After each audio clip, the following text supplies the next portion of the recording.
A4C, all for Christ. నీ సొంత కుండలోని నీళ్లు పానము చేయము, నీ సొంత బావిలో ఉబ్బుకు జలము త్రాగుము. ప్రార్థన.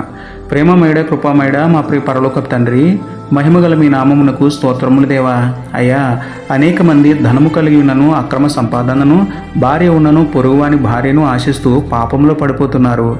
ఈరోజు వారందరినీ జ్ఞాపకం చేసుకోండి దేవా. తనకున్న దానిని అనుభవిస్తూ తనకున్న దానితో సంతృప్తి చెందే బుద్ధిని అనుగ్రహించండి నాయన. ఇతరులవి ఆశించి సొంత వాటిని పాడు చేసుకునే అక్రమకారుల, అత్యాశపరుల దుర్బుద్ధిని మార్చండి నాయన. మా సొంతవి అనగా మీరు మాకిచ్చిన శ్రేష్టమైన వాటి పట్ల సంతోషించే ధన్యత మాకు ఇవ్వమని వేడుకుంటూ, శ్రేష్టమైన వాటిని మాకు అనుగ్రహించి మీకే స్తుతులు చెల్లించుకుంటూ, నమ్ముట నీ వలననైతే నమ్మువానికి సమస్తమును సాధ్యమే అన్న విశ్వాసంతో యేసయ్య పరిశుద్ధ నామములో ప్రార్థించి పొందుకున్నాము పరమ తండ్రి. Amen. Praise the Lord. God bless you.